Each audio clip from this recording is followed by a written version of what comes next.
ओम।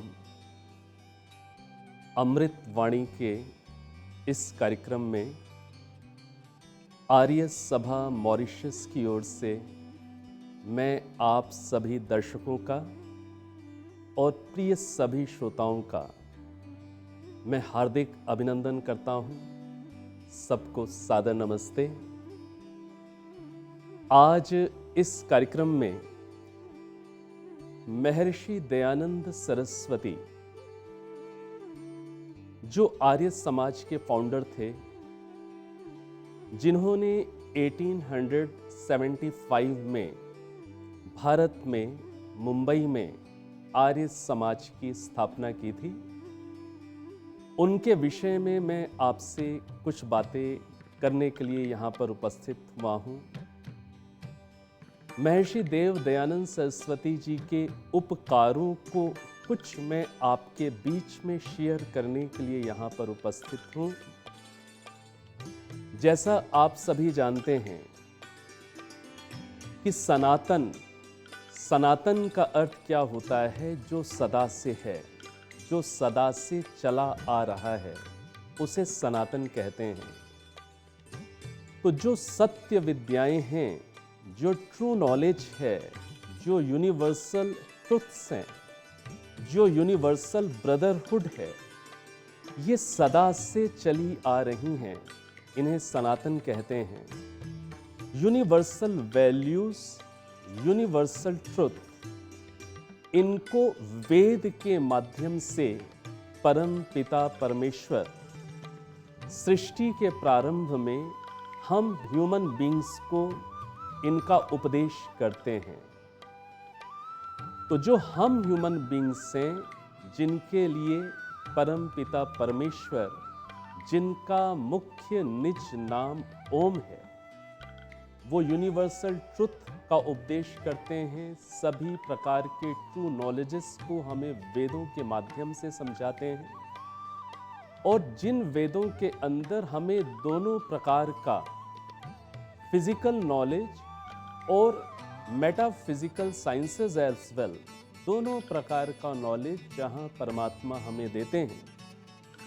महर्षि देव दयानंद सरस्वती जी का मानव जाति पर एक बहुत बड़ा उपकार ये हुआ कि उन्होंने हमें इस बात को समझाया कि बैक टू वेदास, हमें वेदों की ओर वापस लौटना चाहिए। वेद ईश्वरीय वाणी है, ईश्वरीय ज्ञान है। हम वेदों की ओर यदि वापस लौटेंगे, वेदों का अध्ययन करेंगे, तब हम बड़ी गहराई के साथ सच्चे परम पिता परमेश्वर के सच्चे स्वरूप को जान सकेंगे। हम स्वयं को, जो हम आत्म स्वरूप हैं, हम आत्माएं हैं, स्वयं को भी ठीक से रियलाइज कर सकेंगे, और ईश्वर के बनाए हुए इस शरीर को और इस सुंदर यूनिवर्स को भी हम ठीक ठीक अंडरस्टैंड कर पाएंगे। इसके लिए महर्षि दयानंद सरस्वती जी ने जो सबसे बड़ा एक हमें प्रेरणा प्रदान की, जो हम सबको रास्ता दिखाया कि बैक टू वेदास, हमें वेदों की ओर वापस चलना चाहिए। वहीं से हमें जीवन के सत्य का मार्ग समझ में आएगा, वहीं पर हमें ट्रुथ रिवील हो जाएगा। हमें जीवन में सत्य के सच्चे दर्शन करने के लिए, लॉजिक के साथ उसे समझने के लिए हमें वेदों की ओर लौटना चाहिए। तो महर्षि देव दयानंद सरस्वती जी का वेदों की ओर लौटो, बैक टू वेदास, बहुत हमारे लिए इंस्पायरिंग है और हमें ठीक पथ पर, राह पर लाने वाला है। वेद 4 वेद हैं: ऋग्वेद, यजुर्वेद, सामवेद और अथर्ववेद। इन चारों वेदों को पढ़ने के लिए हमें लंबा समय लगता है, लग सकता है। चारों वेदों का जो मर्म है, वो महर्षि देव दयानंद सरस्वती जी ने अपना एक अद्भुत ग्रंथ, लगभग 3000 पुस्तकों का स्वाध्याय करने के उपरांत महर्षि दयानंद सरस्वती जी बहुत बड़े मेडिटेटर थे, बहुत ऊंचे स्तर के योगी थे। उन्होंने अपनी ध्यान साधना के अनुभवों के साथ और ग्रंथों के स्वाध्याय के साथ निचोड़ के रूप में, एक एसेंस के रूप में उन्होंने अपने बहुत महत्वपूर्ण ग्रंथ सत्यार्थ प्रकाश का सृजन किया। सत्यार्थ प्रकाश आज पूरे विश्व में एक बहुत प्रसिद्ध ग्रंथ है। महर्षि दयानंद सरस्वती जी ने बहुत सारे ग्रंथ लिखे, बहुत सारी पुस्तकें लिखी, उनमें सत्यार्थ प्रकाश उनका सबसे प्रमुख ग्रंथ है। तो महर्षि दयानंद सरस्वती जी ने सत्यार्थ प्रकाश के अंदर हमें वेदों का निचोड़ दिया, एसेंस दिया। हम यदि वेदों को ठीक प्रकार से अभी समझने की योग्यता नहीं रखते हैं, संस्कृत भाषा में उतने हम परिपक्व नहीं हैं, तब हम सत्यार्थ प्रकाश को पढ़ करके वेदों के मर्म को, वेदों के एसेंस को, वेदों के सार को समझ सकते हैं। सत्यार्थ प्रकाश आज विश्व भर में लगभग 22 लैंग्वेजेस में ट्रांसलेटेड है। हिंदी में सत्यार्थ प्रकाश के नाम से प्रसिद्ध है, इंग्लिश में इसे लाइट ऑफ ट्रुथ कहते हैं, लाइट ऑफ ट्रुथ के नाम से इंग्लिश में प्रसिद्ध है। तो लगभग 22 लैंग्वेजेस में सत्यार्थ प्रकाश का ट्रांसलेशन हुआ और यह सत्यार्थ प्रकाश आप यदि चाहेंगे तो आप प्रिय दर्शकगण, प्रिय श्रोतागण, सत्यार्थ प्रकाश को आप आर्य सभा मॉरिशस पोर्ट लुइस में जाकर के भी आप प्राप्त कर सकते हैं। वहाँ पर आपको हिंदी भाषा में भी प्राप्त होगा, वहाँ पर आपको इंग्लिश में भी प्राप्त हो जाएगा और वहाँ पर आपको अवश्य ही फ्रेंच भाषा में भी प्राप्त हो जाएगा। तो सत्यार्थ प्रकाश के अंदर महर्षि दयानंद सरस्वती जी, जिन्होंने हमें वेदों की ओर लौटने की प्रेरणा दी, उन्होंने वेदों का सार, वेदों का एसेंस सत्यार्थ प्रकाश के अंदर हमारे लिए प्रस्तुत किया। जिन लोगों की स्पिरिचुअल इंक्वायरी अधिक है, थोड़ा सा मैं आपको थोड़ा सा सत्यार्थ प्रकाश का एक हल्का सा आउटलाइन में परिचय दे दूं। सत्यार्थ प्रकाश के अंदर 14 चैप्टर्स हैं। जिनकी स्पिरिचुअल इंक्वायरी अधिक है, जिन प्रिय दर्शकों की, जिन प्रिय श्रोतागणों की, उन्हें सत्यार्थ प्रकाश का 7th, 8th और 9th चैप्टर अवश्य पढ़ना चाहिए।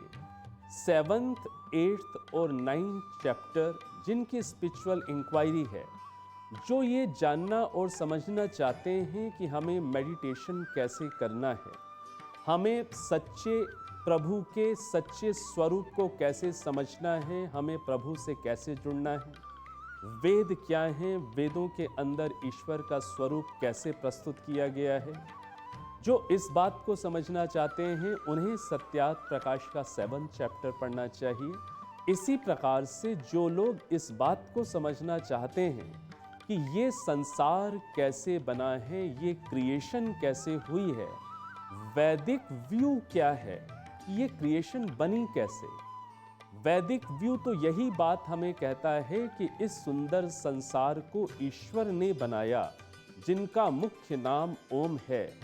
बिना ईश्वर के इतनी इंटेलिजेंट ये रचना, इतना सुंदर क्रिएशन नहीं बन सकता।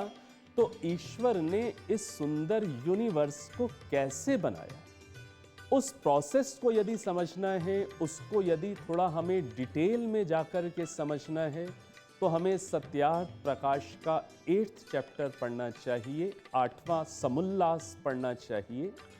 इसी प्रकार से जो 9th चैप्टर है कि हमारे जीवन के अंदर बंध का कारण क्या है, बॉन्डेजेस का कारण क्या है, हमारे जीवन के अंदर जो सफरिंग है, जो मेंटल मिजरीज हैं, उनके कॉजेस क्या हैं, उनके कॉजेस को यदि हम ठीक एक लॉजिकल और साइंटिफिक अप्रोच के साथ समझ लें कि हमारे जीवन में जो मिजरी है, जो सफरिंग है, उसका कॉज क्या है, कॉज एंड इफेक्ट रूल को अच्छे से समझते हुए यदि हम मिजरी के, सफरिंग के कॉजेस को समझ लेंगे तो उन कॉजेस को यदि हम हटा देंगे, इरेडिकेट कर देंगे, तब हमारे जीवन में से दुख हट सकता है, मानसिक स्तर पर अशांति हट सकती है।